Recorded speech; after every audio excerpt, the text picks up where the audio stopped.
Ok, então, bom dia. Vamos a mais uma aulinha aqui, né? Hoje a gente vai falar sobre cinemática da partícula, certo? E depois a gente ainda vai fazer exercícios. Eu inverti, porque sempre tem gente que chega um pouco atrasada, eu vou falar sobre cinemática da partícula, depois a gente faz os exercícios na via Stokes, que eu tinha deixado ontem para a gente terminar, né? E aí ninguém perde, certo? Bom, então, sem perder muito tempo, vamos para cinemática da partícula fluida. A gente viu ontem a análise diferencial para obter a equação de conservação da massa, viu dois exercícios de como utilizar, viu a análise diferencial para obter a equação da conservação do momento, né? E hoje a gente vai aplicar. E nós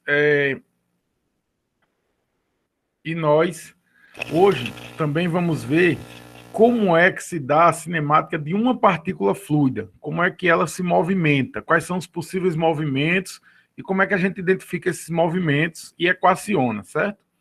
Então, basicamente, uma partícula fluida, ela está sempre inserida num campo de velocidades que assume diferentes posições e valores, né? E em cada instante de tempo ela também pode mudar. Então, se ela muda com o tempo, o regime é transiente, se ela não muda, o regime é permanente.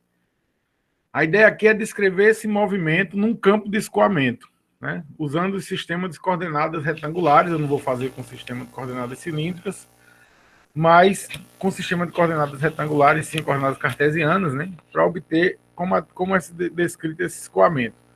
Então, quando eu tenho uma partícula em movimento, eu quero saber principalmente se ela está acelerando, desacelerando, qual o tipo de movimento que ela está realizando, certo?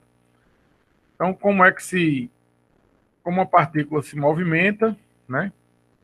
Vocês viram aí a pequena partícula, né? A professora Camila. Bom é o PowerPoint disso, aí fica dançando.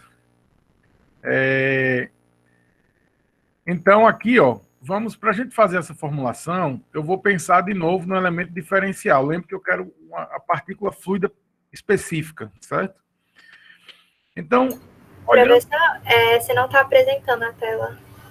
Ai, desculpe, minha gente. Eu falando aqui e nada de apresentar, hein? Deixa eu voltar, então, só para vocês verem as figuras que eu tinha mostrado, né? A figurinha. Agora está aparecendo, né?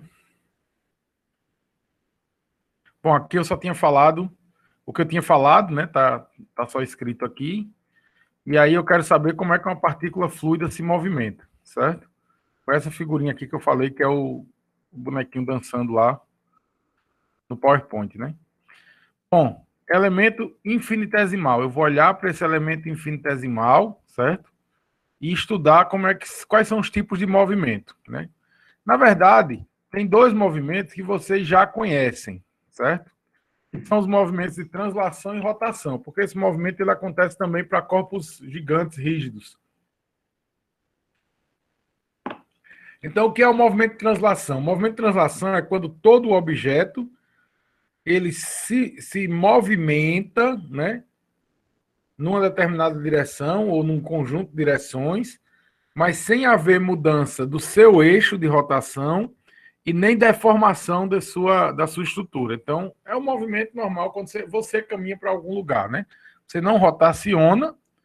Se você estiver andando daqui até o final da sua rua, em linha reta, você não rotaciona e nem deforma. Então, você está se transladando. A rotação é se você fizer esse mesmo caminho dando pirueta, né? Dando volta em torno do seu eixo, né? Então, esses movimentos de translação e rotação, eles já são bem conhecidos. Mas tem dois movimentos que o fluido tem particularmente, que nós pouco conhecemos, porque para a gente isso é meio estranho, mas basicamente é o seguinte: deformação angular é quando você tem no eixo de um determinado ângulo uma deformação da partícula. Então, imagine você pegar, por exemplo, um balão de festa e apertar ele, né? Ali você está com deformação, certo? Essa deformação na partícula fluida é muito comum. Ela pode ser angular ou linear, quando o ângulo for de 90 graus, certo? Então, a ideia desses movimentos. A translação ela pode ser entendida como uma taxa de deslocamento, que ela é dada pela variação da velocidade linear. Já a deformação linear refere-se à taxa com que a partícula se deforma linearmente em cada uma das três direções x, y e z. Então, ou é alongamento ou compressão, certo?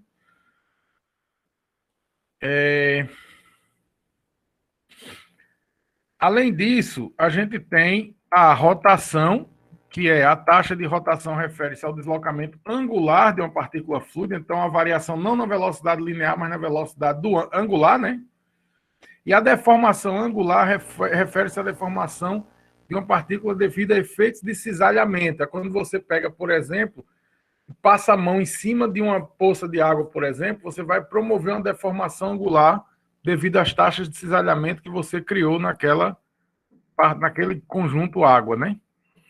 Então, vamos tentar descrever como é que se dá esses movimentos, certo? Primeiro, a translação, vocês já conhecem, por exemplo, a Terra, ela tanto faz movimento de translação como faz movimento de rotação. Como é que eu sei a diferença entre um e outro? Na rotação, você gira em torno do seu próprio eixo. Então, a Terra gira em torno do seu próprio eixo.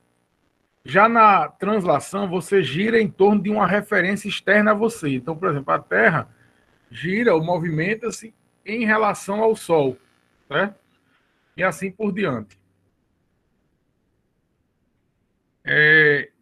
Então, na translação, a gente já conhece um pouco da translação. A velocidade de uma partícula pode ser descrita como sendo a variação de espaço no tempo, não é isso? A gente já viu que, por exemplo, nesse caso aqui, minha partícula pode partir de um ponto T, com coordenadas x, y, z e t, e depois de um tempo t mais ΔT, né, um tempo ΔT adicional, você vai ter uma nova posição x mais Δx, y mais dy, z mais dz e t mais dt. Então, na verdade, esse campo de velocidade pode ser avaliado por esse divergente que a gente já viu na aula passada, como é que se calcula, que é simplesmente, derivada de v com relação a x, dxp e assim por diante. V com relação a y, dyp, v com relação a c, z, dzp, v com relação a t, dt, certo? Então, essa equação, né, que a gente escreveu lá atrás, dividida por t, essa mesma equação dividida por t, então velocidade por tempo da aceleração, então vou ter a aceleração descrita dessa forma. Porém, a gente também sabe que a derivada do espaço com o tempo é a velocidade. No caso aqui, as componentes U, V e W. Então, substituindo isso aqui, eu vou ficar que a aceleração de uma partícula é dada por derivada da velocidade com o tempo, mais a derivada da velocidade com relação a x vezes U, que é a componente x de V, mais a derivada de V com relação a y vezes V, que é a componente y de V, mais a derivada de V com relação a Z vezes W, que é a componente Z de V, certo? Isso é o divergente, né? Escrito, como a gente já aprendeu lá atrás, portanto, a aceleração nada mais é do que o divergente da velocidade com relação ao tempo.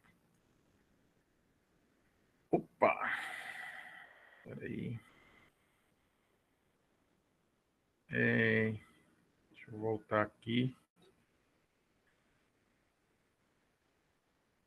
Fica subindo essas telas aqui de vez em quando.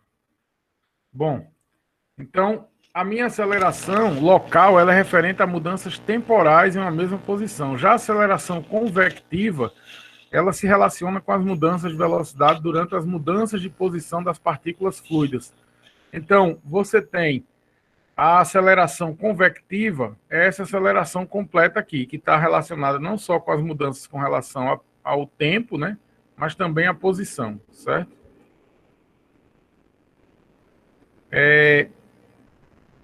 Então, se o escoamento for bidimensional, né, por exemplo, em x e y, aí apenas a derivada com relação a z some. Se for unidimensional com relação a x, derivada em y e em z some.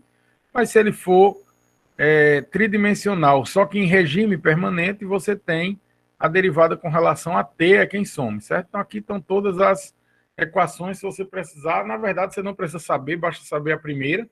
E aí você aplica. Se for regime permanente, esse primeiro termo é zero. Se só tiver uma dimensão, só vai aparecer uma dimensão. Se não tiver, se só tiver duas, vai aparecer duas e assim por diante. E tem o caso mais simples possível, que é o escoamento permanente e unidimensional. Com isso, você vai perder esse termo e os dois últimos, certo?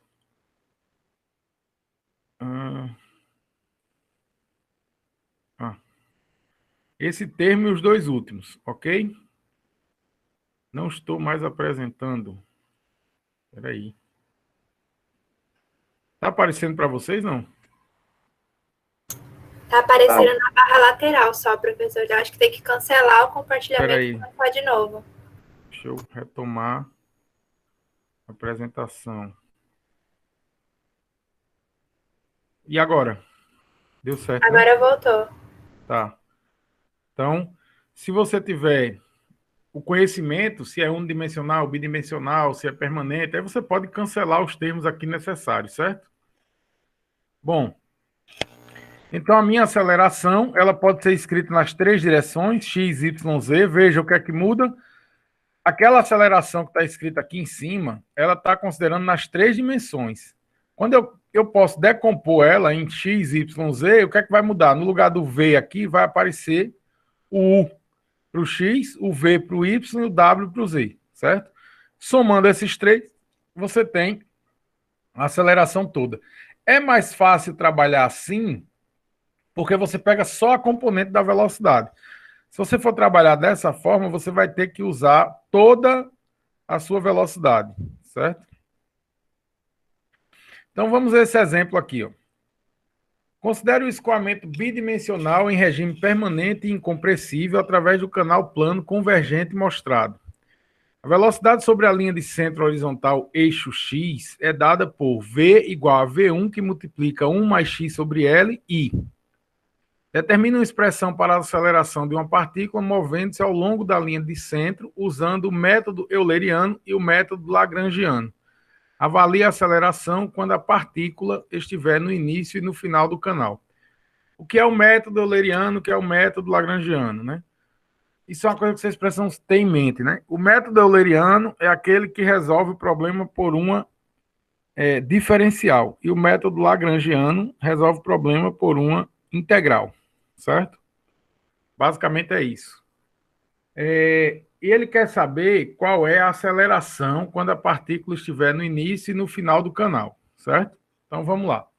Esse probleminha, ele tem no Fox. Coloquei ele aqui para a gente não ter que digitar todas essas equações, certo? Então, por exemplo, tá aqui, ó, é o exemplo 5.5 do Fox sétima edição, certo? Então, para o método euleriano, ele quer saber a aceleração. A gente já viu que a aceleração é dada por essa equação, certo? Então, vou voltar lá para a gente conferir as equações que vocês estão vendo. Então, ó, a equação é essa aqui, da aceleração, certo? dv dt, dv dxu, dv dyv, dv dzw. Então, colocando lá no meu livro, eu tenho exatamente a mesma equação, só que ele inverteu a posição aqui do VW e o dv dt, certo? Bom, ele disse no problema que no eixo X, ele falou que era unidimensional, portanto, ele já disse isso quando? Quando ele colocou a equação, né? Então, voltando lá na minha equação, ele colocou minha equação aqui, ó, do problema, V igual ao V1, 1 mais x sobre L, I. Então, só tem componente I, portanto, só tem U. V e W são iguais a zero, certo? Foi isso que ele está colocando aqui, ó. V e W é igual a zero e U é igual a 1 mais x sobre L, né? Ele colocou isso lá também claramente.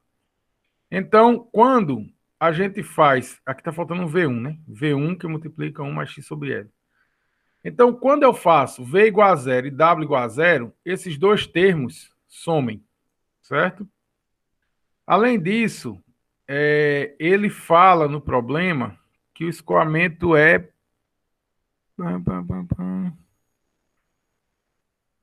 Velocidade de linha de corrente...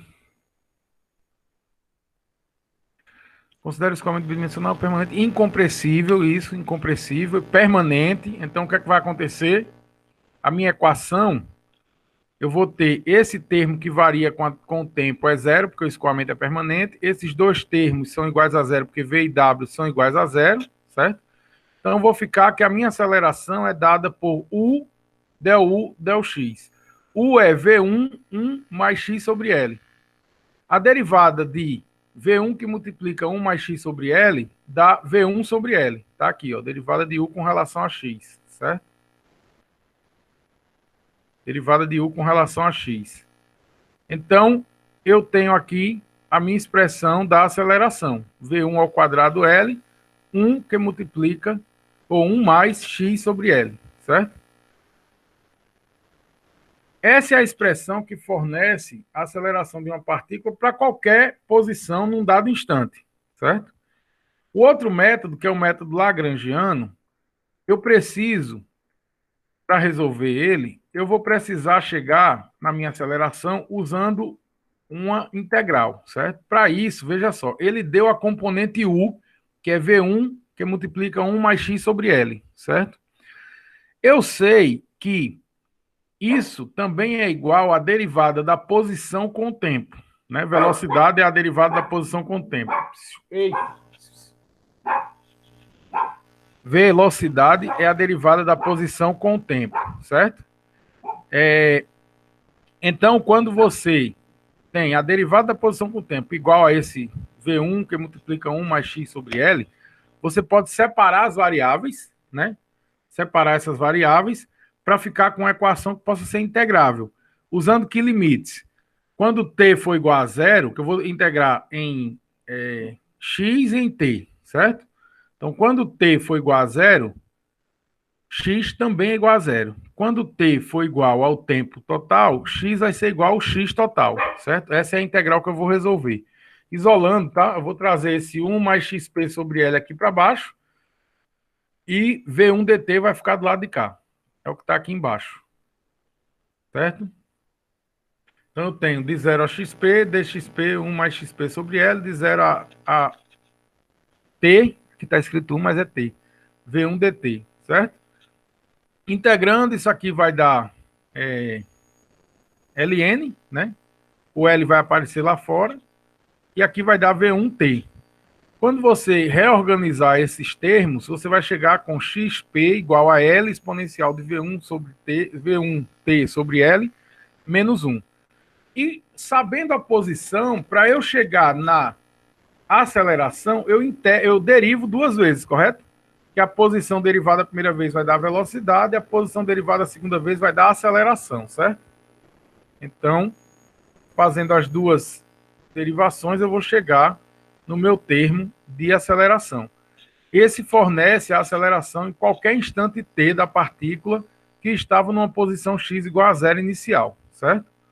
Então, eu tenho, para achar, que ele pede lá os valores, quando x igual a zero e quando x igual a L, pelo método euleriano, é direto. Você simplesmente substitui, o método euleriano é aquele primeiro, né? Então, vamos voltar só para vocês verem a equação. Essa equação aqui, né? Eu vou substituir x igual a zero, tá aqui, ó. X igual a zero e x igual a L, porque são os pontos nos instantes t, zero, t igual a zero e t igual a t, certo? Então, substituindo direto, eu vou ter, quando x igual a zero, V1 ao quadrado sobre L, e quando x igual a L, duas vezes V1 ao quadrado sobre L. Para o método lagrangiano, a gente precisa achar os instantes que o tempo, os instantes de tempo para os quais x igual a zero e x igual a L. Aí eu preciso substituir o tempo quando x igual a zero, o tempo quando x igual a L, levar esses valores lá para a aceleração que a gente achou aqui, certo? E encontrar os mesmos resultados. Por que é que a gente mostra esse problema com o método euleriano e o método lagrangiano? Perceberam que era muito mais rápido e fácil fazer pelo método euleriano, que é a diferencial, do que pelo método lagrangiano, que é a integral. Além de dar mais contas para resolver no final, para achar a aceleração final, depois, na hora de achar, por exemplo, o valor dessa aceleração, também teve que fazer uma substituição para achar o tempo, para poder achar o valor da aceleração. No caso do método euleriano, ele foi direto. Conseguem perceber? Notaram essa diferença? Ficaram com alguma dúvida? Eu sei que eu fiz um pouco rápido, mas ficaram com alguma dúvida sobre esse procedimento?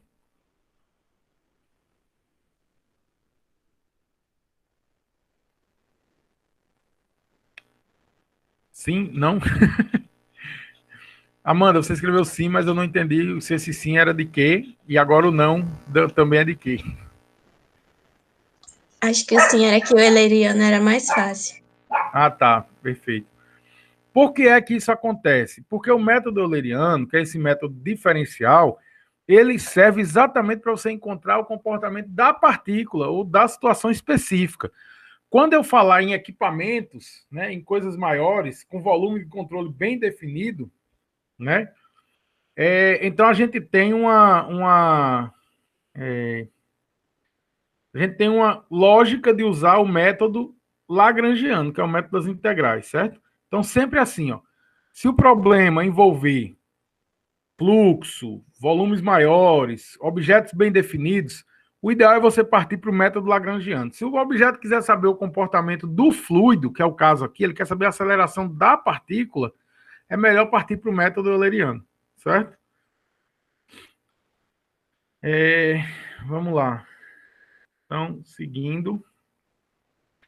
Então, a gente viu aqui um exemplo de translação. Outra forma de movimento de uma partícula fluida é a deformação linear. Aqui tem uma figura, né, de uma ginasta usando as fitas, e aí ela está promovendo a deformação linear dessa fita. É só um representativo. No caso de uma partícula fluida, essa deformação linear refere-se à taxa com que ele se deforma, ou ele se alonga ou se comprime, certo? Então, imagine, para ficar bem fácil visualizar, imagine um balão de festa onde você comprime, né, esse balão de festa. Você está promovendo uma deformação linear nele, certo? Só que tem um detalhe, a deformação linear, ela exige que os ângulos sejam retos, certo? Entre os lados que identificam o prisma. Ou seja, em geral, na verdade, as deformações são quase sempre angulares, né? Porque o fluido ele se molda muito facilmente. Mas a deformação linear é aquela que eu identifico claramente que os ângulos não foram modificados. Onde é que isso acontece? Por exemplo, quando você pega uma seringa, enche de ar e depois você vai expulsar esse ar da seringa. Ali você tem uma deformação linear, claramente. Ah, mas eu fechei na ponta. Vocês já tentaram fazer essa brincadeira? Fecha e tenta apertar. Você consegue comprimir um pouco, né? Essa compressão ali, ela é uma deformação linear, certo? Então, a taxa pela qual é contabilizada considera a deformação relativa sofrida por cada um dos lados. Então, em X, em Y, em Z, né, eu tenho deformação, tá? Então, aqui, ó, essa figura mostra, por exemplo, essas deformações, essas mudanças, né, à medida que eu tenho variação de tempo. Aplicando o limite para determinar essa deformação para cada termo, né, X, Y e Z, e somando todos esses termos, tá? Que é o que a gente está fazendo aqui, eu vou chegar na minha equação de deformação linear, que é simplesmente a variação, né, daquela velocidade naquele espaço específico. Se você somar essas três deformações, você tem a chamada taxa de dilatação volumétrica, ou seja, multiplique derivada, ou não, some a derivada da componente de velocidade em x por x, mais a derivada da componente de velocidade em y, dy, mais a derivada da componente de velocidade em z, dz. Soma esses três valores, você vai ter a taxa de dilatação volumétrica, certo? É simples. Deriva U em X, deriva V em Y, deriva W em Z, soma. Essa é a taxa de dilatação volumétrica. Vai dizer o quanto o seu objeto dilata, né? Seu objeto aqui, o seu fluido, né? Quanto sua partícula fluida dilata ou se comprime, certo?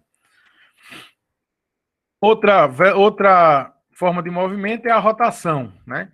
E aqui tem uma figura representativa de uma bailarina que roda sobre o seu próprio eixo.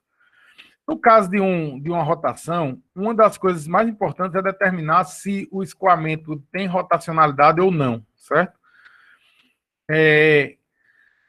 Bom, para determinar isso, a gente vai fazer o seguinte. Ele, além de se movimentar de forma transladada e de se deformar, o fluido pode rotacionar.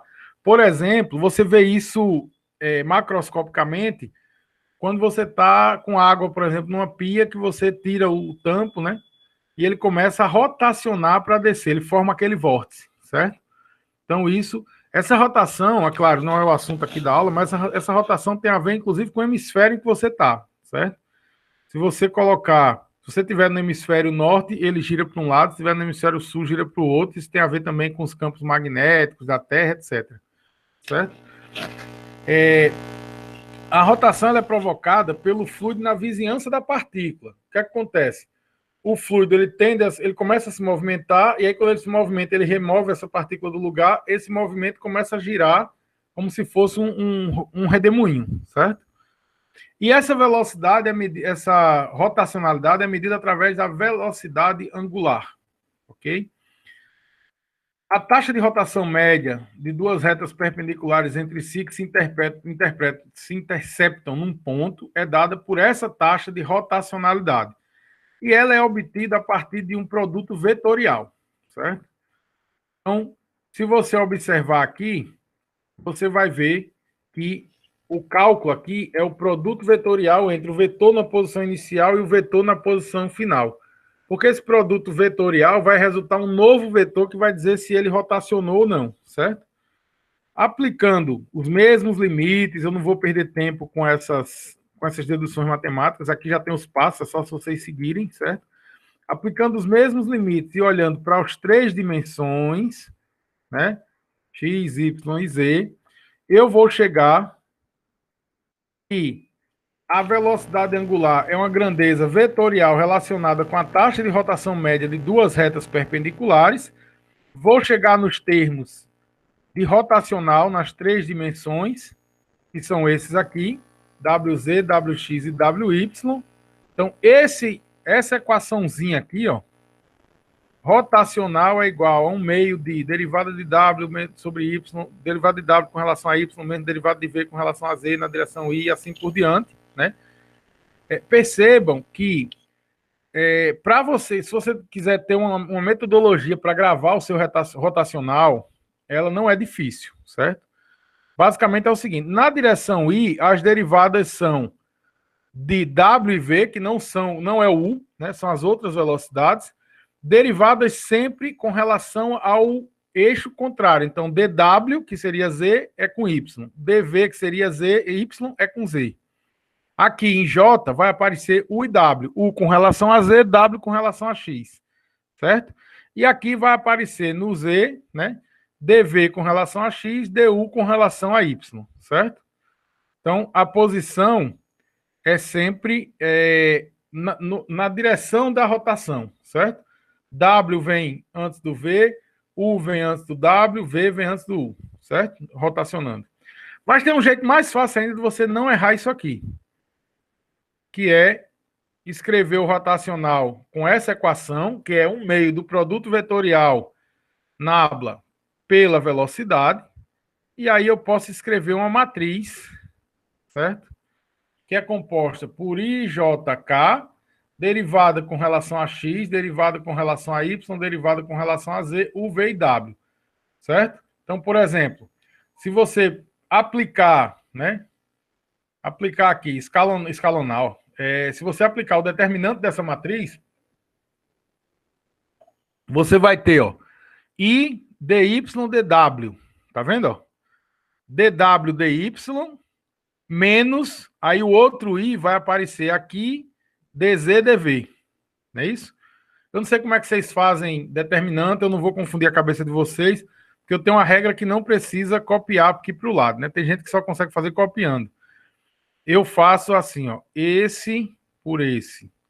Aí depois esse por esse, e assim vai. Então, eu tenho uma sequência aqui minha, né? Quem não me conhece ainda, minha cabeça funciona igual ao Excel, é tudo por bloquinho. Então, eu tenho uma metodologia, vocês usam a de vocês, tá certo?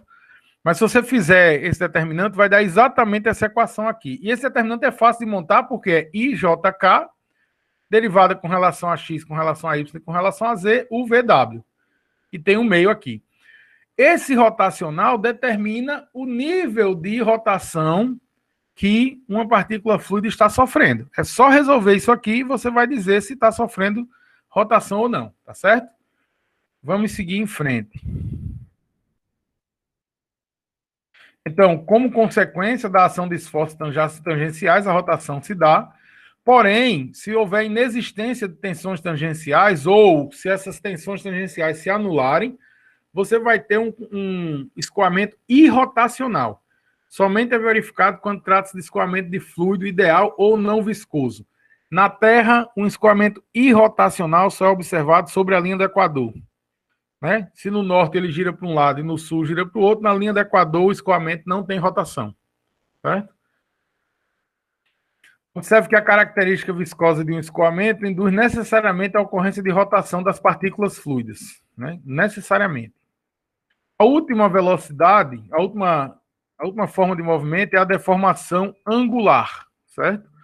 Essa deformação angular ela é muito parecida com a deformação linear, só que a diferença é que agora os ângulos é que se alteram. O tamanho dos lados do meu objeto de referência permanece constante. Então, na prática, o que acontece? Uma combinação entre deformação linear e angular. Raramente você vai ter só angular ou só linear, certo? Então, a deformação angular altera os ângulos originais ou linhas imaginárias da mesma, certo? E a taxa de deformação angular ou por cisalhamento é definida como metade da taxa da diminuição de ângulo entre duas retas, inicialmente paralelas, que se cruzam num determinado ponto. Então, aqui tem a figurinha mostrando essa mudança angular, né? Então, aqui a gente contabiliza as distorções angulares, né? E a taxa segundo o elemento se deforma é determinada pela velocidade com que o ângulo y entre os eixos OA e OB varia, de forma que a minha taxa de deformação angular será dada por menos d gama dt, que é essa taxa, né? É igual a variação de alfa com relação a t mais a variação de beta com relação a t. Então, o ângulo total decresce de forma inversamente proporcional ao crescimento dos ângulos delta beta e delta alfa, certo? Bom, aí aqui só tem a aplicação dos limites, né? E eu vou chegar na minha expressão para determinar, usando agora as componentes de velocidade com relação ao espaço, e não mais as componentes de tempo, porque seria muito difícil analisar a mudança de um ângulo com o tempo. Porém, se eu conheço o vetor velocidade, eu sei as componentes V e U, posso derivar com relação a x e y, somo e vou ter a minha variação de deformação, a minha taxa de deformação angular, certo? Então, eu posso escrever para os três eixos, está aqui a equação, quando você tem a variação no plano XY, no plano XZ e no plano YZ. Veja que também não é difícil gravar, porque no plano XZ, certo? XY, são as velocidades, os componentes de velocidade U e V, que são de X e Y, que interferem. Só que você deriva esses componentes com relação ao outro eixo. V com relação a X e U com relação a Y. XZ é U e W. U com relação a Z, W com relação a X. YZ, W e Y. E V com Z, certo? Então, a minha deformação angular, ela, para fluidos newtonianos, né? A tensão tangencial relaciona-se com a taxa de deformação angular através da viscosidade. A gente já viu isso, na verdade. Então, a taxa de cisalhamento ela é diretamente proporcional a tensão de cisalhamento é diretamente proporcional à taxa de cisalhamento de U com relação a Y. E essa proporcionalidade é dada para fluidos newtonianos pela viscosidade μ. Certo? Então, essas taxas são empregadas no próximo item para expressar as equações de conservação da quantidade de movimento em função de campo, velocidade, campo, pressão, força de campo, gerando as equações de Navier-Stokes, que é aquilo que eu já fiz ontem, certo? Só que aqui, essa tensão de cisalhamento está para uma dimensão. Lá a gente usou a tensão de cisalhamento bidimensional, não é isso? A equação, por isso ficou mais completinha. E aí, a gente tem duas questões aqui para a gente identificar como é que a gente usa esses conhecimentos que eu apresentei aqui. Primeiro, os três componentes do vetor velocidade de um escoamento são x2, y2, z2, xy, yz, z ao quadrado, menos 3xe menos z ao quadrado sobre 2 mais 4. Determine a taxa de dilatação volumétrica e interprete o resultado. Determine a expressão do vetor rotação. Este escoamento é irrotacional? Certo? Então, vamos lá. Olha só. Eu sugiro a vocês anotarem essas componentes do vetor velocidade. U, V e W. X ao quadrado, mais Y ao quadrado, mais E ao quadrado, tal. Copiem, por quê? Porque eu vou levar lá para cima para vocês verem a fórmula da dilatação volumétrica e vocês vão determinar qual é a taxa de dilatação volumétrica. E depois a gente vai levar para a fórmula do rotacional para a gente verificar se ele é irrotacional ou não, certo? Então, vou dar aí 30 segundinhos para vocês copiarem essas equações do vetor velocidade.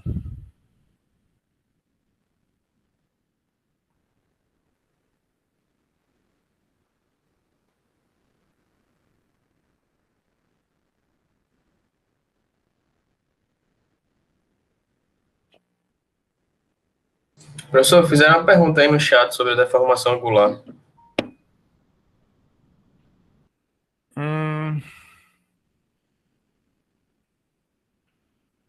Tem alguma influência do efeito Coriolis? Que tipo de influência, Ricardo? Na deformação angular, você está falando? Qual o tipo de influência que você consegue visualizar?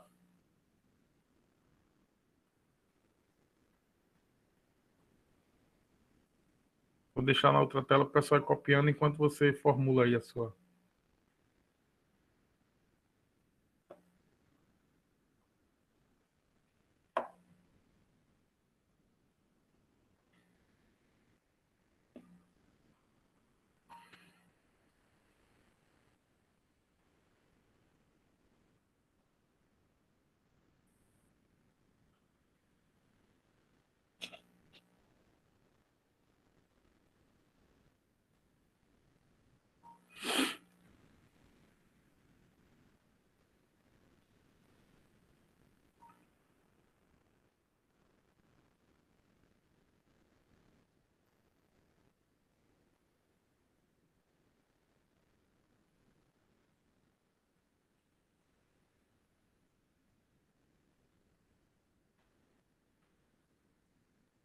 Só para eu entender. Eu acho que eu entendi sua pergunta, mas cadê?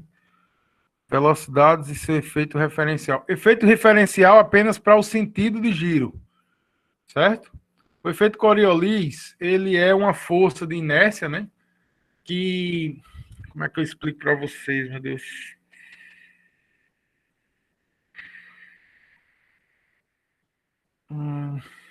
É porque o efeito Coriolis é muito observado nos ventos, né?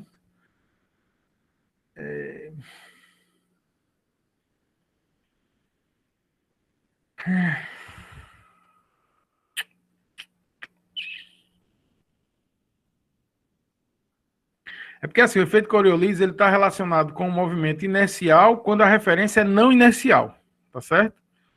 Então, que é o caso aqui, tá certo? Eu quero saber em que sentido gira um determinado rotacional, né, de uma partícula, de um conjunto de fluidos. Esse rotacional ele vai ser influenciado do sentido do giro, apenas, no caso da Terra, por causa dos campos magnéticos, certo? Mas a velocidade não. A velocidade não vai ter a ver com a velocidade angular, né? Não vai ter a ver com o referencial em si, tá certo? Isso tem mais a ver com volume, com o nível de redução, né? Por exemplo, a pia tem um certo tamanho e o tubo por onde vai passar é menor, quanto é menor, certo? E assim por diante, ok? Deixa eu voltar lá. Todos já anotaram essas equações de velocidade aí, ó?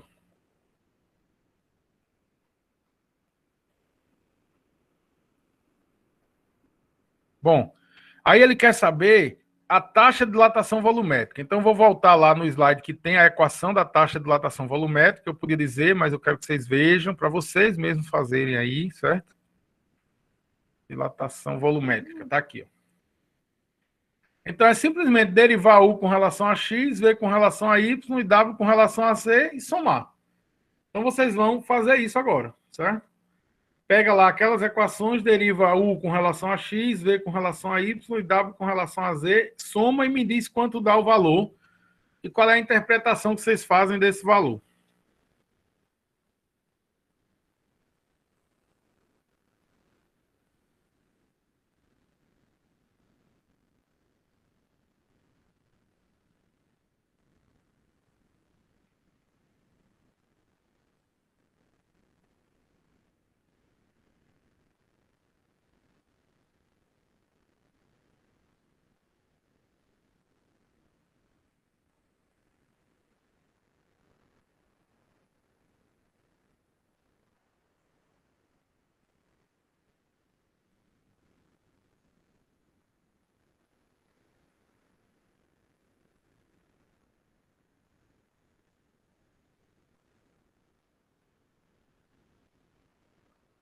Dá Y menos E? Y menos Z. Vamos ver. É a derivada de U com relação a X, V com relação a Y e assim por diante. Derivada de U com relação a X vai dar quanto? Vai dar 2x, correto? Certo. Derivada de V com relação a Y vai dar x mais E. E derivada de W com relação a Z vai dar menos 3x menos E, correto? Ah, vai dar 0, então. Então vai dar 0. Perfeito. 2x mais E menos 3x menos E. Isso dá igual a 0. Se a taxa de dilatação volumétrica é igual a 0, qual é a interpretação desse resultado?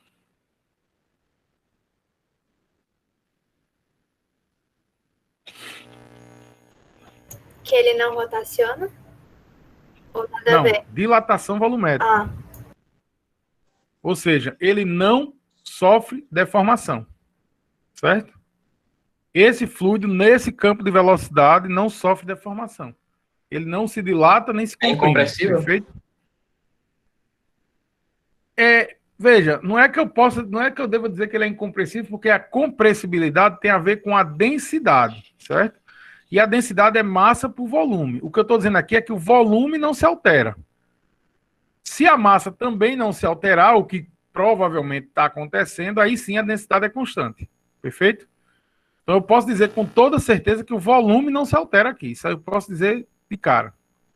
Agora a densidade eu precisava ter a informação da massa também. Certo? Pode ser, por exemplo, um objeto rígido. Se for um objeto rígido, ele pode perder massa sem perder o volume. Né? Agora, a segunda parte do problema pede para determinar a expressão do vetor rotação. Vocês conseguem lembrar como é a matriz desse vetor rotação? Se quiserem a matriz. Eu só quero saber se vocês conseguem lembrar como é essa matriz. Para determinar o rotacional. Depois eu ponho lá para a gente olhar a equação direto e. Certo? É o IJK. Como é que monta a matriz rotacional? Aí IJK na primeira linha. na segunda. Na segunda linha. É X. É as derivadas, né? É Com relação a derivada X, a Y e a Z.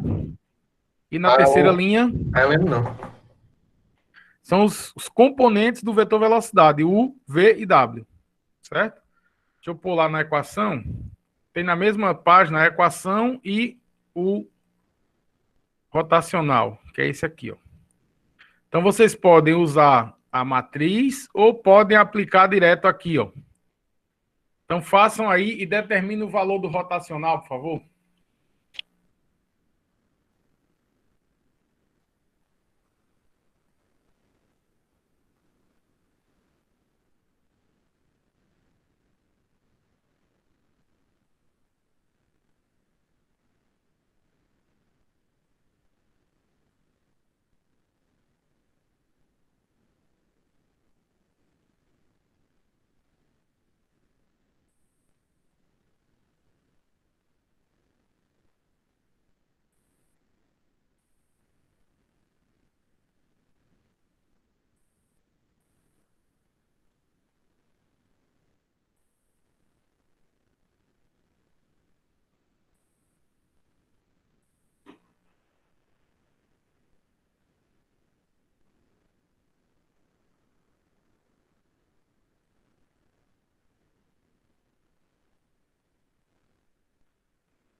E aí?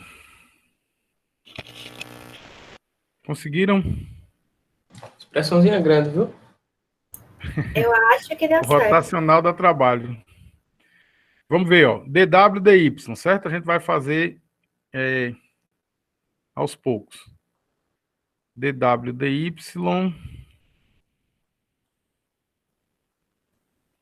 Vocês vão anotando aí, confirmando, certo? Então, DW, DY vai dar 0, correto? Deixa eu só... DW, DY dá 0. Aí vamos agora, quem é o próximo é DV, DZ. DV, DZ vai dar...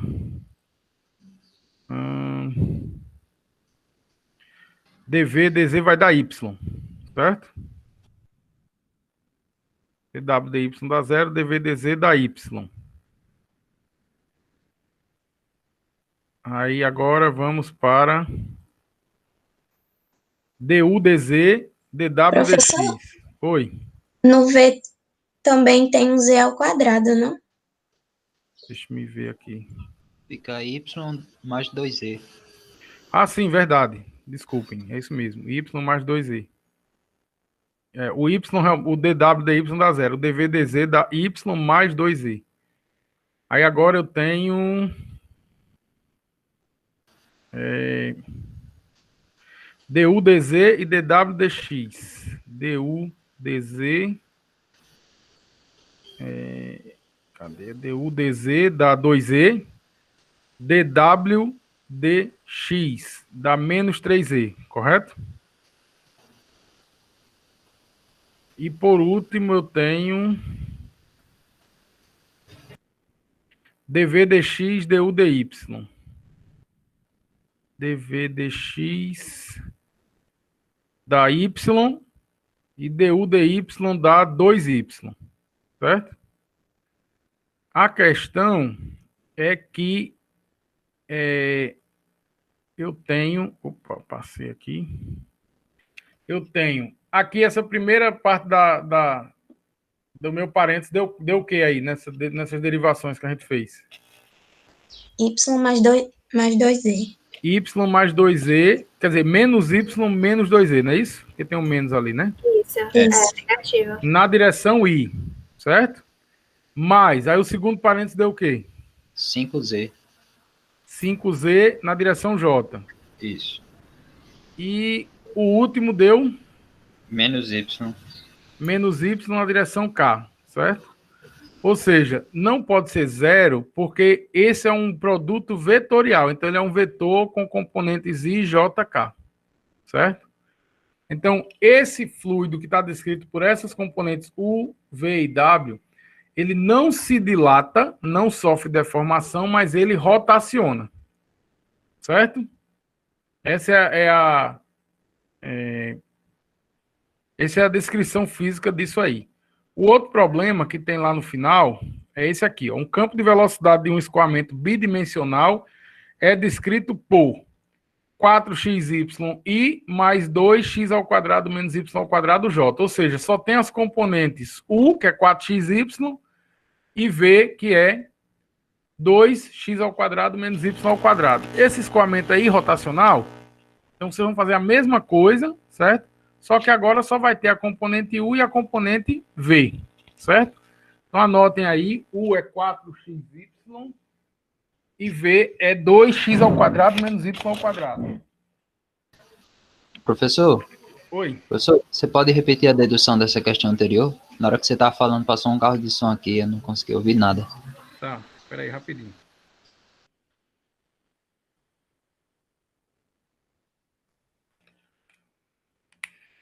Nessa questão anterior, eu tinha essas componentes aqui, certo? O que é que eu vou precisar fazer? Eu tendo essas componentes, eu vou ter que olhar lá o rotacional, certo? O rotacional, que é esse aqui. Aí você vai substituir, ó, derivada de W com relação a Y, derivada de Z com relação a Z, etc. Professor, Só essa parte eu já entendi. A questão é a dedução final. A conclusão. A conclusão. Bom, no caso, você tem valores aqui em I, em J e em K. Como isso é um vetor, você não pode somar o que está em I com o que está em J, certo? Então, quando você tem esses valores diferentes de zero, significa que esse é um vetor resultado do produto vetorial. Então, esse escoamento, ele tem rotacionabilidade, certo? Ele rotaciona. Mas a gente já tinha calculado antes que a dilatação volumétrica era zero, portanto, ele não se deforma. Então, as conclusões para esse fluido com esses componentes de velocidade é de que não existe dilatação, não tem deformação, mas tem rotação, certo? E agora a gente vai fazer a mesma coisa, só que usando esse último, só para o rotacional, né? Usando esse último aqui, ó, 4xy mais 2x ao quadrado menos y ao quadrado. Certo? Então, eu anotei aqui e agora eu vou levar lá para a minha equação de rotacionalidade, né? Para verificar se rotaciona ou não. Então, por exemplo, ó, dW nem precisa fazer, porque W é zero. dV, dZ vai dar zero também, né? Porque o V só tem componentes em X e em Y. Aqui, du, dz dá zero, porque U só tem X e Y. dW, dx também é zero, porque não tem componente W. dV, dx vai dar 4x, correto? E du, dy também vai dar 4x. Então, vai dar 4x menos 4x igual a zero. Então, meu rotacional dá 0K, ou seja, zero. Se o rotacional dá zero, significa que esse escoamento é irrotacional. Ele não tem rotacionalidade, certo? É simples assim, verificar se o escoamento é rotacional ou não. Simples assim, matematicamente, né? Tem que resolver o famoso determinante de uma matriz para poder achar o rotacional. Por que eu digo que tem que resolver o determinante de uma matriz? Porque nem sempre você vai ter aquela equação disponível. Mas a matriz você sabe montar. IJK, derivada com relação a x, y, z, componente na direção x, y, z. Certo? Aí você sabe montar essa matriz e tirar o determinante. Ok? Aqui é só uma figura mostrando todos os comportamentos. Ó. Ele translada, ele deforma e ele rotaciona. Tá? Então, agora, nós vamos fazer pelo menos um exercício de Navier-Stokes. Eu disse a vocês que a gente ia fazer, né? Para vocês fixarem isso aqui, certo? Vamos lá, tem 3 exercícios, certo? Eu vou começar na ordem mesmo, pelo primeiro, certo? Então, veja só.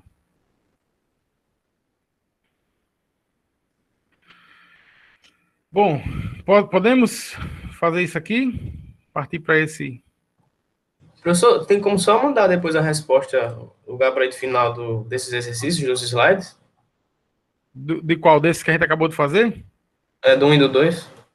Tá, a gente posso passar agora para você. Cadê o exercício? É porque eu fechei, né? Deixa eu abrir aqui de novo.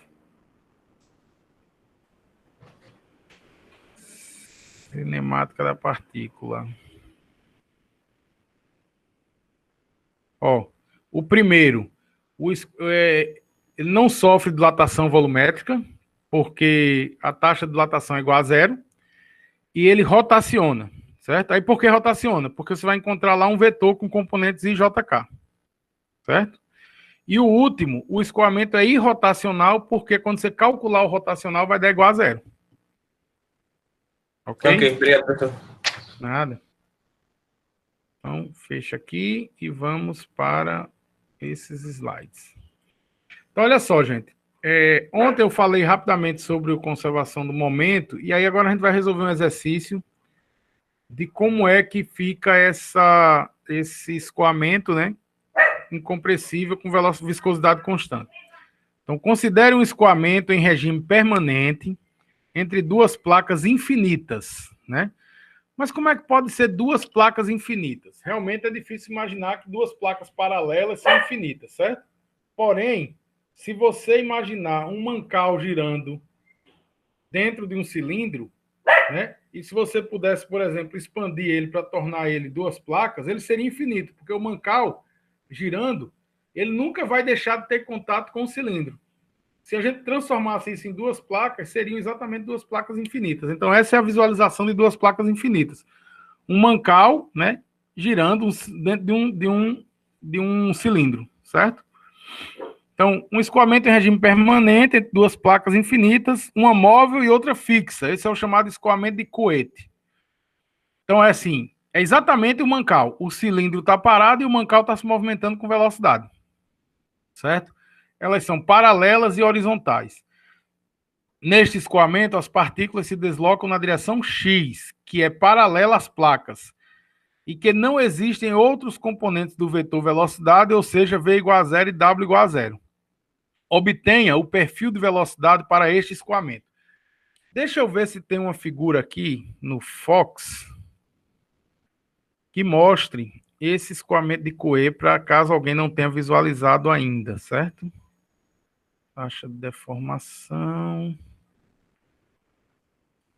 É por aqui, meu Deus. Navier-Stokes. Eu acho que não tem no Fox essa figura.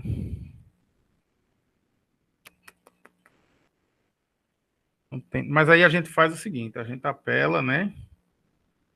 O nosso amigo Google. Escoamento e coete. Então, olha só, imagens. Então, seria algo mais ou menos assim. Deixa eu ver se tem uma figura melhor do que essa aqui para mostrar para vocês. Mas essa aqui é suficiente. Então, olha só. Se vocês observarem aí, o escoamento de Coe, aqui tem uma outra que eu acho que está melhor. Está um pouco o tamanho menor, mas dá para ver bem. Olha só, no escoamento de Coe, a placa de baixo tem velocidade 0 e a placa de cima tem velocidade U. A gente aprendeu lá na primeira unidade que o fluido próximo de um objeto parado tende a ter a velocidade 0. E o fluido próximo de um objeto com velocidade V, ou U qualquer, ele tende a ter aquela velocidade. E nesse caso, como eu estou considerando viscosidade constante, isso é um fluido newtoniano. Então ele tem esse comportamento de aumento de velocidade linear, certo? Aí ele quer saber qual é a expressão se eu quiser determinar a velocidade em qualquer ponto dessa distância entre os dois tubos, entre as duas placas paralelas, certo? Como eu quero saber, de novo, eu quero saber o comportamento da velocidade em determinados pontos, certo? O ideal é a gente partir para uma análise de conservação usando análise diferencial, certo? Então, como ele quer saber essa análise diferencial, eu vou precisar usar as equações de Navier-Stokes. Por que eu vou usar Navier-Stokes? O escoamento é permanente, incompressível e viscosidade constante. Então, eu vou usar a conservação do momento linear já aplicadas essas considerações, que vai me resultar nas equações de Navier-Stokes. Eu copiei as equações de Navier-Stokes, digitei, né, elas aqui, ó, nas 3 direções, certo? E aí, eu vou fazer, eu podia já ter digitado, mas eu quero digitar mesmo, por mais que demore um pouco, para que vocês vejam como é que eu vou resolver esse problema, certo? Então, vamos lá. Eu tenho a equação de Navier-Stokes aqui. Vou copiar ela aqui para baixo, para vocês verem como é que a gente faz a análise desse fluxo, certo? Então, eu deixei aberta a figura aqui para a gente ver o seguinte. Primeiro, o problema diz que o escoamento é permanente, certo? E que não tem velocidade V nem W, porque o escoamento se dá apenas em X, certo? Então, olha só o que acontece com a minha equação. Escoamento permanente, isso aqui é 0, certo? Escoamento permanente. V e W são iguais a 0. O que acontece com isso aqui? Some também, certo? Aí, gravidade. A gravidade age na direção X?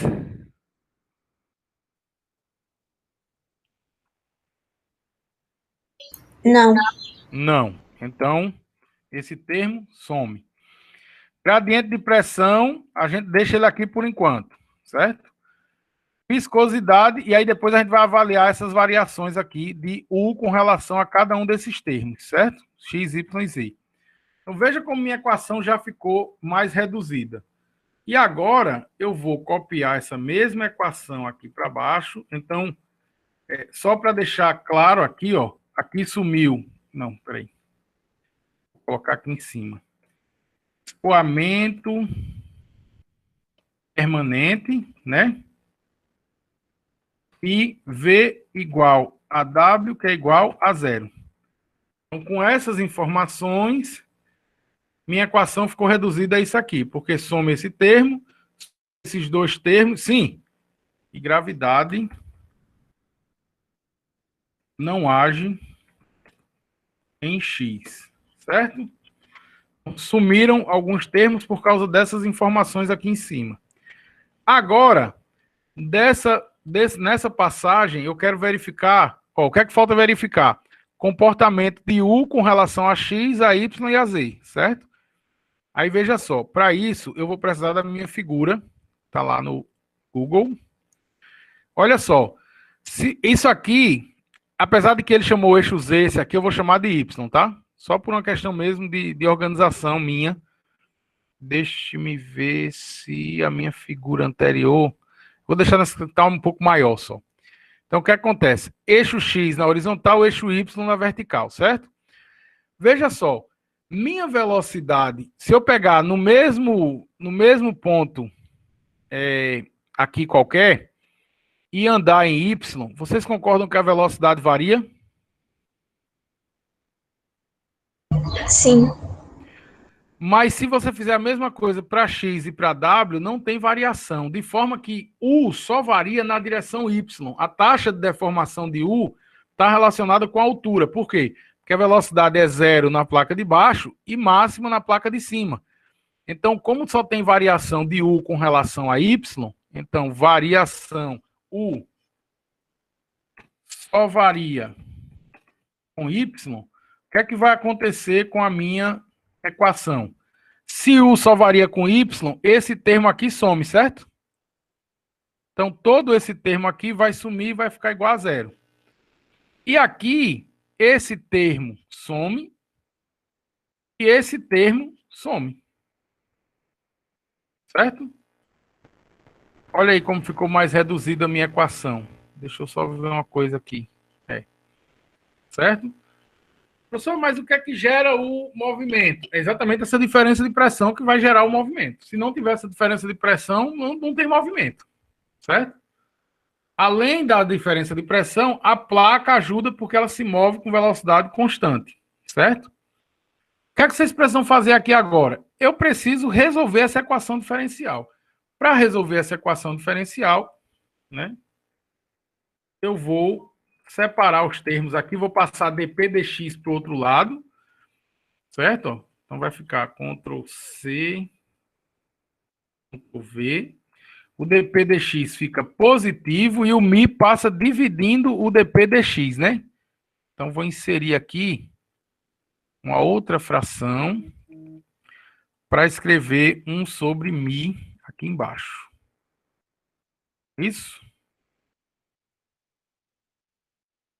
Conferir se eu não fiz nenhuma bobagem, ó. Passei o dp dx para cá e o mi dividindo, e aí ficou derivada segunda de u com relação a y igual a 1 sobre mi dp dx, correto? Agora, eu vou integrar uma vez, certo? Vou integrar uma vez. Eu vou copiar, escrever a integral, embora quando eu resolvo isso aqui, eu não escrevo a integral não, viu? Eu já integro direto, mas como eu estou tentando ensinar vocês, eu vou fazer essa integral aqui.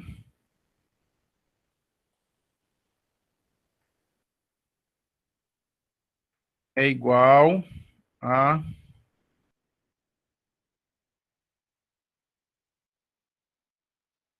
esta integral aqui. Ctrl C. Ctrl V. Lembrando que quando eu faço isso, né? Eu coloquei o sinal de integral aqui apenas para vocês visualizarem. Quando eu faço isso, na verdade, eu tenho que... Isso aqui vai dar du, y, e isso aqui vai dar isso aqui multiplicado por y, né? Então, eu vou escrever aqui, integrando, né? A equação. Então, eu vou chegar na seguinte expressão. Deixa eu apagar essa expressão aqui. Vou chegar nessa expressão aqui. Ó. Vai ficar derivada primeira aqui no caso, né? Cadê? X. Vou ver. Some. E aqui vai aparecer um Y. Certo? Mais a primeira constante, né? Porque eu estou derivando sem os limites. Então, subscrito C1. Certo? Alguma coisa aqui que assustou alguém? É uma integral simples. Derivada segunda de u com relação a y, integrando vai dar a derivada primeira. 1 sobre mi dp dx, integrando em relação a y, vai dar isso mesmo multiplicado por y. Agora, integrando uma segunda vez,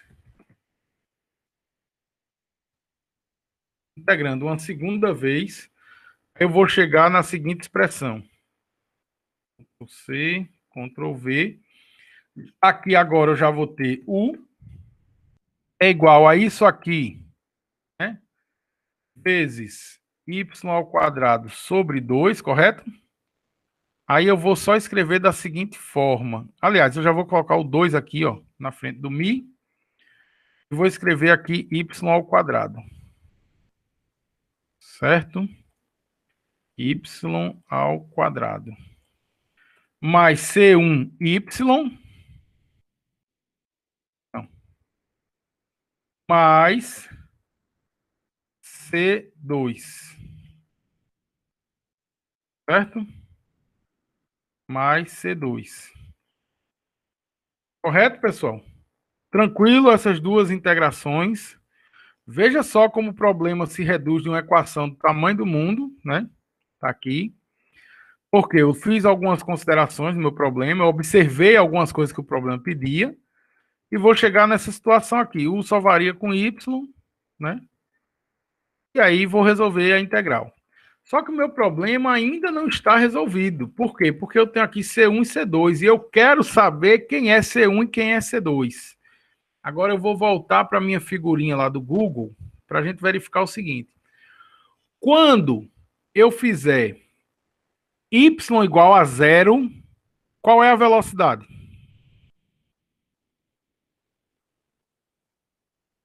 É 0 também. Também, está aqui embaixo. Ó. Y igual a 0, velocidade 0. E quando eu fizer o meu y igual ao y ou h, que é a distância entre as placas, eu vou ter velocidade máxima, né? Meu u, por exemplo. Então, em y igual a 0, u igual a 0, uzinho igual a 0. E em y igual a h, meu uzinho será o meu u. Eu vou chamar u maiúsculo como a velocidade máxima, a velocidade daquela placa, certo? Então, aplicando as condições de contorno, né? Condições não, né?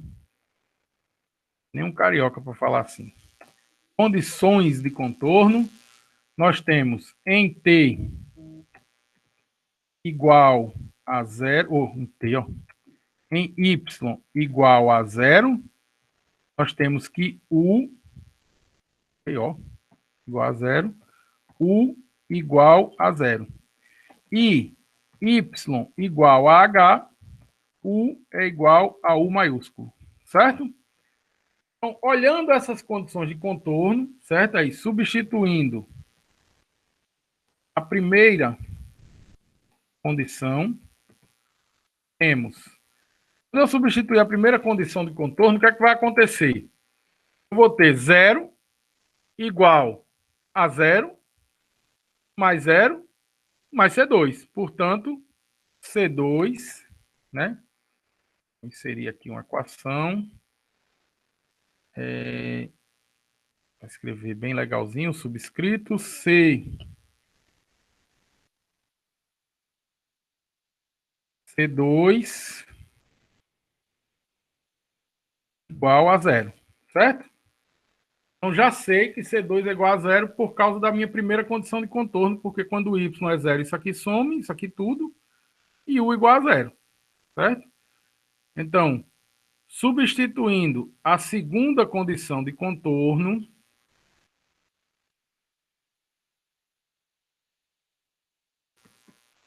segunda condição, temos. Aí agora, nós já não temos uma coisa tão parecida assim, né? Vou copiar aqui, Ctrl C, e você vai ter o quê? U maiúsculo, né? Que a segunda condição diz isso, é igual a isso aqui, H ao quadrado, correto? Mais C1H, e aí C2 eu já achei que é zero, certo? Então, daqui, eu posso tirar qual é o valor de C1. Então, C1, ó, vou copiar esse C1, vou dar até um Ctrl C só aqui, né? Ctrl V. Esse U vai passar... Deixa eu deixar o H aqui só para registrar, né? Esse U vai passar para o outro lado. Então, eu ficaria com C1 igual a, olhando para cima, né? C1H igual a U menos isso aqui, né? Correto? C1H igual a U menos isso aí. E aí eu posso reescrever, né? E aí aqui eu vou só substituir esse U por U sobre H, correto? Então, a fração U sobre H, certo? E esse H ao quadrado, quando passar o H dividindo, vai resultar somente H. É isso? E aqui não tem esse Hzinho do C1, porque eu passei ele dividindo para o outro lado, não é isso? Ok, pessoal? Então, achei o valor de C1. Agora eu vou substituir C1 e C2 lá na primeira equação. Então, substituindo os valores das constantes, temos... Vou ver. Aí aqui, ó, eu vou substituir os valores das constantes. Então, C1 vai ser substituído por todo esse material aqui, ó. Ctrl C. Aí eu vou inserir a equação. Opa, não é assim. Não, garoto. Ctrl C. Aí agora eu vou para cá.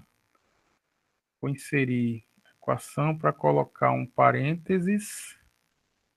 E inserir tudo dentro desse parênteses aqui. Certo? E o C2 é zero. É isso? Ok? Então, eu posso, daqui agora, encontrar a minha velocidade, já está calculada, mas eu posso agora reorganizar isso aqui, certo? Para ficar numa forma que, assim, posso eu achar mais bonita, né? Que seria UHY, vem para cá, ó. UHY, né? Y mais.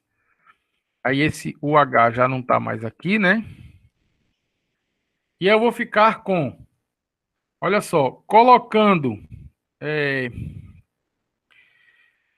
1 sobre delta P sobre 2.000 delta X em evidência, né? Eu vou ficar aqui dentro com y ao quadrado menos YH, certo? Então é isso que eu vou fazer. Eu vou colocar isso aqui, Ctrl C para cá, menos HY. Esse Y sai daqui. E esse y ao quadrado também sai daqui. Certo? É isso. U sobre HY mais 1/2 disso aqui, que multiplica y ao quadrado menos hy, certo? Então, assim eu consigo achar a velocidade em qualquer lugar da minha placa, basta saber a altura, o y, a distância que eu quero em relação à placa inferior, certo? Deixa eu só conferir uma coisa aqui. O problema usou A no lugar de H, mas vamos só conferir a resposta aqui. UH sobre Y, U sobre HY, e aqui vai dar... Bom, a diferença é que ele dividiu tudo por H ao quadrado e multiplicou também por H ao quadrado aqui, mas é só uma questão de organização, certo? Se você multiplicar em cima por H ao quadrado e embaixo por H ao quadrado, vai dar o mesmo resultado, certo? Ó, dp dx, aí ele botou H ao quadrado sobre 2.000. Aqui eu não coloquei H ao quadrado sobre 2.000, né? Mas se eu multiplicar por H ao quadrado aqui em cima e dividir tudo por H ao quadrado, vai dar o mesmo resultado que está lá, certo? Ok, gente? Eu sei que é o primeiro impacto assim, né? Não dá para namorar com isso não, mas logo, logo vocês vão estar aí num amor danado, numa paquera danada com esses negócios. Certo? Alguma dúvida sobre isso aí? Deixa eu fechar isso aqui. Alguma dúvida sobre isso? Aí veja só, a próxima questão que tem nesse slide aqui é o exemplo 5.9 do Fox, certo? Então, qualquer coisa, se vocês tiverem dificuldade na resolução, olhem o exemplo. Podem olhar, certo? Mas aí ele vai seguir os mesmos passos que eu segui aqui. E se tiver dúvida, pode entrar em contato comigo, certo? Professor, eu tentei resolver aqui, não consegui e tal. E aí eu combino, assim, vou acertando com vocês como é que a gente resolve. Eu só vou fazer isso porque já está adiantado, vai dar 9h30, eu sei que vocês já estão cansados também. O último exercício ele dá um campo de velocidade bidimensional em regime permanente e incompressível. Calcular o campo de pressão desse escoamento como uma função de x e y, certo? Esse problema aqui, você vai precisar, como você tem a velocidade, você vai olhar nas equações lá atrás, como é que a velocidade está relacionada com a pressão. Como? Velocidade está relacionada com a força, né? Lembre-se que derivada da força é igual a derivada da massa vezes derivada da velocidade pelo tempo. Quando você achar a força, é só multiplicar pela área e você vai ter ou multiplicar não, desculpa, dividir pela área e você vai ter a pressão, certo? Também tentem fazer, se não conseguirem, vocês entrem em contato comigo, certo? É só um pouquinho, veja que essa parte de análise diferencial, ela é um pouquinho trabalhosa, porque equações diferenciais são mais chatas mesmo do que integrais, certo? Mas não é nenhum bicho de sete cabeças, não. E se você fosse resolver o problema usando análise integral, aí você ia passar o dia todinho e não ia sair do canto, certo? Deixe-me fechar essa tela aqui, voltar aqui para a tela de apresentação. E aí perguntar a vocês se tem alguma coisa ainda que vocês queiram colocar sobre isso que foi falado agora. Ou se eu já posso desejar um bom dia para vocês. Professor, você vai disponibilizar essa resolução? Qual resolução? Da segunda questão ou essa que eu acabei de... A da segunda questão. Não, a que você acabou de fazer. Tá, eu posso disponibilizar sim. Eu vou fazer o seguinte, eu vou digitar também a da segunda logo, certo? E aí eu disponibilizo mais tarde. Tá? E o vídeo, assim que o Gmail liberar o vídeo para mim, eu baixo lá no canal do YouTube e ponho o link lá. Tá bom? Bom, gente, então, obrigado. Tenham um bom dia e nos vemos em breve. Valeu.